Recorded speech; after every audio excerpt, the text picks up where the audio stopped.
And we are back under very unfortunate circumstances in terms of football in this country at the moment. The pandemic has hit the Premier League and the EFL incredibly hard this past week. It looks like multiple games across all the divisions are being called off.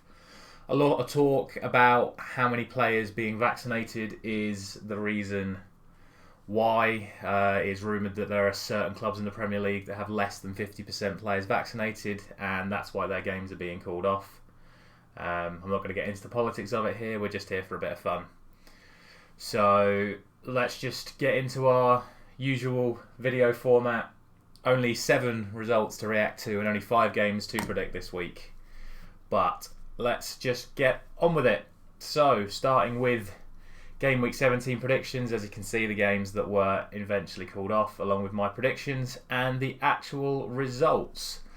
And away from the pandemic, it's not been too bad of a week. Starting off with Aston Villa and Norwich, and 3 points for me for accurately predicting a 2-0 win. Villa looked very, very comfortable in this. Annoyed as a Man United fan that Norwich put in such a poor performance after putting such a good performance in against us, but that's football. That's just the way it is. 2-0 Aston Villa. Man City and Leeds, and I promised this game would be entertaining, but I didn't think it would be like this.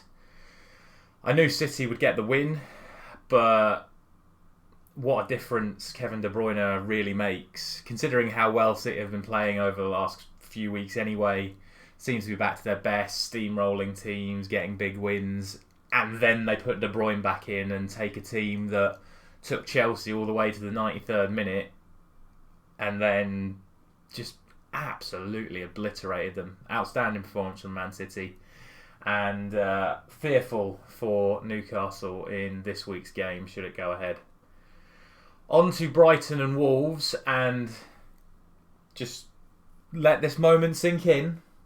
We got a Brighton prediction completely correct. The correct score on a Brighton game. 1-0 to Wolves. Didn't see anything of this game, if I'm honest with you, but it seems to be going to form. Wolves have looked so good defensively recently, and Brighton just don't score. So it seemed like the fair prediction, and it came true. So 3 points for that, and hopefully the Brighton curse is now over. I will not be predicting for them this week because their game has been called off. But yes, very happy with that. On to Crystal Palace and Southampton, and I did see some bits of this, and what a game it was. Crystal Palace made the bright start that I thought they would, and it looked like they were heading towards the victory that I had in store for them. But in the space of 5 minutes, Broha, who looks like a fantastic loan signing from Chelsea for Southampton, and the bog standard James Ward-Prowse free kick, and it was 2-1. Crystal Palace obviously got back into it, but did not get the job done, so it was a 2-2 draw. No points for me. A good result for Southampton, a result that they needed, and we'll see how it pans out for them from here. On to Arsenal and West Ham. I don't have any complaints about this one. I said at the time that whichever team turned up would win this game, and that's why I had to call it a draw in case both teams or neither team turned up. And all I can say is what a performance it was from Arsenal. Shout out to Craig Dawson as well, by the way, who put in one of the best defensive displays I've ever seen from a centre-back against Arsenal. It could have been 5 or 6 if it wasn't for Dawson. But Arsenal very, very warranted of their victory. Yes, it got a little bit controversial with the whole foul penalty red card incident, but I think we all know that even without that, Arsenal would have got the victory there. So fair play to them. 2-0 win, and no points for me, sadly. But like I said, no complaints.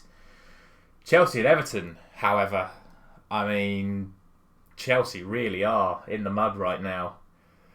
Essentially a full first team outside of Werner and Lukaku, who have COVID themselves, and Everton drastically depleted through injuries, COVID, and just other illnesses, forced to play half of a kids team and half of a reserve team, and then Keane and Pickford.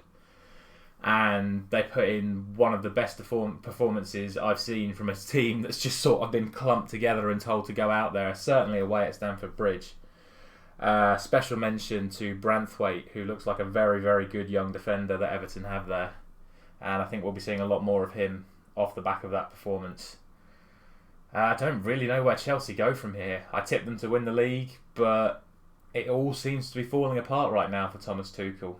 And the 3-horse race looks like it's becoming a 2-horse race very quickly as we move to one of those horses in Liverpool, who had an early scare with John Joe Shelby's goal. Bit of controversy over their equaliser, very similar to the De Gea incident when Arsenal scored. 2 players down with head injuries. The referee hasn't spotted it, not blown his whistle, and Liverpool have put the ball in the net before the whistle is blown, so it's a goal. Newcastle were too busy complaining about that, and before they knew it, Liverpool had scored again. And then it was just normal service. Liverpool dominance, controlled the game, and eventually got the third through a fabulous goal from Alexander-Arnold, and it was 3-1. Definitely positives for Newcastle to take into the next couple of games for them, but it is looking a bit desperate as we're almost at halfway and they're still so far away from where they would want to be. But they're almost at the January transfer window that they're craving. Will they get the players they want in? Who knows? But that concludes Game Week 17, and we have 8 points for the week and a season score so far of 108. So not too bad considering there are only 7 games. Let's get into the weekend. And these are the fixtures that should have been. It would have been Manchester United Brighton up first, but unfortunately that one is called off. The only one of the 4 3 o'clock games going ahead is Aston Villa and Burnley. And given the fact that Aston Villa have been playing really, really well recently, and the fact that Burnley now haven't played for 2 weeks themselves, I have to give this one to Aston Villa.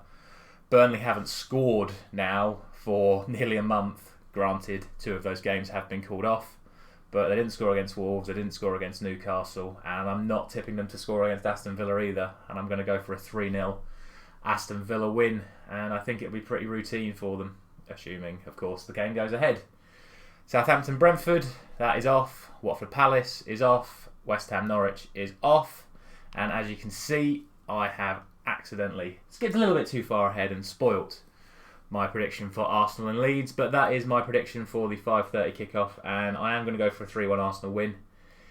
If they play the way they did against West Ham, they will definitely beat Leeds. Leeds, obviously off the back of their 7-0 defeat against Man City, are going to be a little bit hurt, but I don't even think they played too badly. There were a couple of defensive errors that led to the goals, but they just got overwhelmed by Man City. And yeah, I can't see anything but an Arsenal win here. They're going to need to pull something drastic out. They were desperately missing Calvin Phillips, and it looks like he's definitely not going to be available for this weekend. So with Arsenal's young guns firing, I think there's only going to be one outcome. So 3-1 Arsenal there. Everton and Leicester would have been the first game on Sunday, but that is off. And as it stands, we have 3 more games on Sunday, and starting with Wolves and Chelsea, which is a really, really tough one to call, because Wolves are playing so well at the moment, and Chelsea are playing so bad. Obviously, they've got their COVID issues, so their forwards are still going to be out injured. Well, not playing. And like I said, Wolves just have such a good defensive record right now. I don't see Chelsea scoring without it. And I'm actually going to give this as another 1-0 Wolves win. Maybe slightly controversial, but Chelsea have looked vulnerable from set plays. It's where Branthwaite scored from. It's where a couple of the Zenit goals came from a couple of weeks ago. They just look very, very suspect at the moment, and I think Wolves could capitalise. So I'm going to go 1-0 Wolves. Newcastle and Man City is a very, very tricky one. It should be a routine Man City win. You would expect it to be a routine Man City win. But Newcastle are now desperate for a result. I can see them causing problems. I can see them, St Maximin causing that defence some difficulties. But at the end of the day, I have to go with the logical scenario, which is that Man City win this game comfortably. I have to go for a 3-0 Man City win. But I don't know. I just have a weird feeling Newcastle might get something in this game.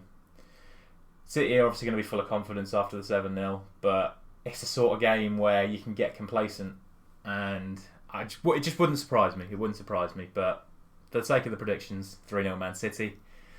And Tottenham and Liverpool. Now, I think this has the least chance of going ahead, purely because Tottenham have had their last 4 games postponed, and Liverpool obviously have COVID now as well. Van Dijk, Fabinho, Curtis Jones. You don't know who else could get pulled out over the next couple of days.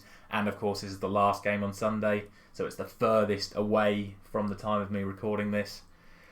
But assuming the game goes ahead, I am just going to tip this one to Liverpool. I'm going to go for a 2-1 Liverpool win. And this is just due to the fact that they are a team on form. They should be getting this win. Yes, Tottenham haven't played for 4 games, and that will come into it. But at the same time, those players that have been training have had more time to sort their shape out, get more defensively organised under Antonio Conte. They certainly could cause Liverpool problems in terms of being able to break them down. And at the other end, assuming Son and Kane and all that lot are fit, they have the means to hurt Liverpool defensively. But given the current state of play, I have to give this one to Liverpool. If Tottenham had been carrying on through this period and done well, I may have swayed it up the other way, but I have to go on what I've got, and I'm going to go for 2-1 Liverpool. And that is it. Hopefully we do get some football this weekend. If not, I'm probably just going to be watching darts the whole time.